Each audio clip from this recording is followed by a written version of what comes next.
अभी गर्मी स्टार्ट हो गया है, ज़्यादातर हमें कंप्लेन मिलता है एसी कूलिंग नहीं कर रहा है और हम जाकर चेक करते हैं तो सब कुछ चल रहा होता है। आपका एसी इंडोर, आउटडोर कंप्रेसर सब चल रहा होता है, फिर भी हमारा रूम उतनी ठंडा नहीं होता है, कूलिंग नहीं करता है। और हम कंप्रेसर का पाइप जो सक्शन पाइप रहता है ऐसी कुछ जगह चेक करते हैं, पकड़ते हैं तो भी देखते हैं हमारा उतना रिटर्न जो है चिल्ड नहीं आता है।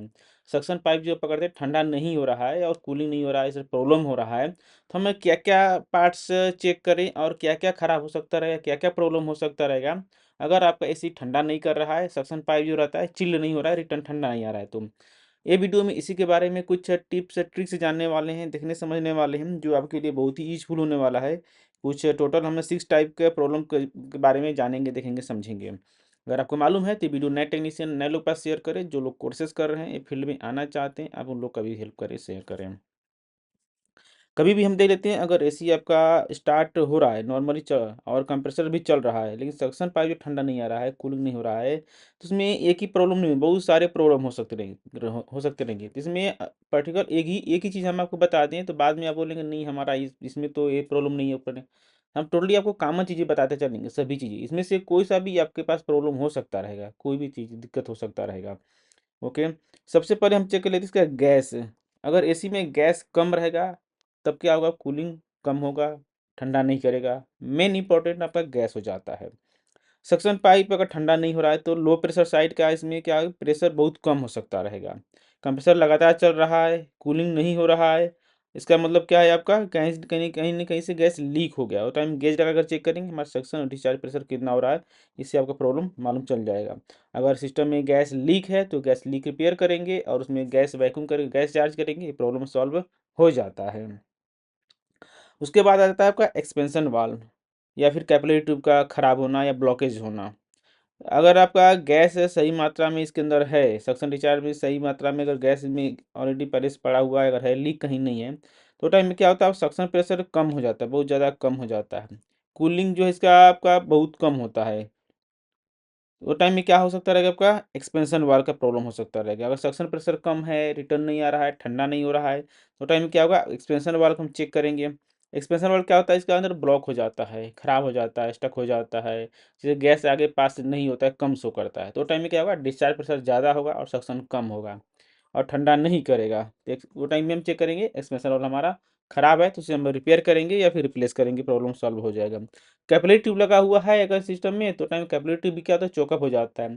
कैपिलरी ट्यूब निकाल करके इसे चेंज कर देंगे ने, या फिर आपके पास पॉसिबल है तो उसे अच्छी तरह से नाइट्रोजन से डाल के फ्लशिंग करें, ये प्रॉब्लम सॉल्व हो जाता है। उसके बाद आ जाता है आपका कंडेंसर कॉइल गंदा होना। आउटडोर जो रहता है ना, कंडेंसर रहता है, कंडेंसर अगर बहुत ज़्यादा गंदा है तो टाइम में क्या होगा, आपका हाई प्रेशर साइड का प्रेशर बढ़ जाएगा, कंप्रेसर गर्म हो जाएगा। आउटडोर का यूनिट जो रहता है गर्म हवा ठीक से नहीं निकाल पाएगा, जिससे क्या होगा, कंडेंसर कॉइल अच्छी तरह से साफ करें और एयरफ्लो को सही तरीके से लगाएं, इसका फैन मोटर वगैरह सही करेंगे, प्रॉब्लम सॉल्व हो जाएगा। अगर कंडेंसर कॉइल आपका गंदा है तो सर्विस करेंगे और फिर कंडेंसर का फैन मोटर चेक करें, उसका स्पीड कम है क्या, उससे भी स्पीड बढ़ाएंगे, प्रॉब्लम सॉल्व हो जाता है। अगर हाई प्रेशर पर जा रहा है एसी तो इवापोरेटर साइड का फिल्टर गंदा होना।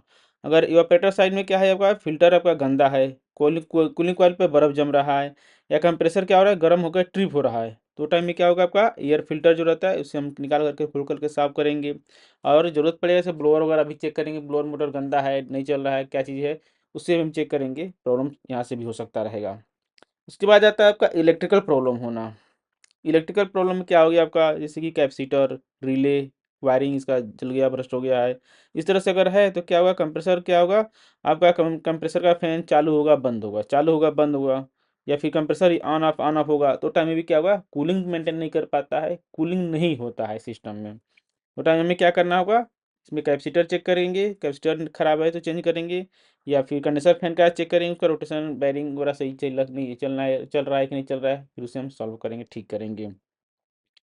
उसके बाद हो जाता है कंप्रेसर का खराब होना। कंप्रेसर क्या होता है ना, कई बार कंप्रेसर खराब हो जाता है, कमज़ोर हो जाता है, कंप्रेसर जो क्या होता है, ऑन हो रहा है लेकिन उसके बाद पंपिंग नहीं सी कर रहा है, जैसे कि क्या हो रहा है, सक्शन आपका ज़्यादा हो रहा है, डिस्चार्ज कम हो रहा है, अंदर का मैकेनिकल पार्ट्स रहता है खराब हो चुका है, तो टाइम में भी क्या होगा, आपका कंप्रेसर पंपिंग नहीं कम करेगा, सक्शन प्रेशर पकड़ेंगे सक्शन पाइप, तो सक्शन उतना चिल्ड नहीं होगा, ठंडा नहीं होगा और रूम में भी ठंडा नहीं होगा, गैस का प्रेशर हाई रहेगा। तो ये कुछ बेसिक रीज़न होते हैं, हमारे ऐसी कोई सा भी मशीन रहेगा उसमें ये सब चीज़ें प्रॉब्लम होते ही होते हैं। आप नया काम सीख रहे हैं, कोर्सेज़ कर रहे हैं, तो फील्ड में आप जाना देखना चाहते हैं, ये काम आपको मालूम होना चाहिए, जिससे आपका प्रॉब्लम सॉल्व कर सके, कहीं फँसे ना। इसी तरह से और नई-नई टेक्नोलॉजी के बारे में, होम अप्लायंस के बारे में, रिपेयर के बारे में, एचवीएसी के बारे में जानने देखने के लिए जुड़े रहें, चैनल सब्सक्राइब करें। आज आपका दिन शुभ हो। Thank you for watching.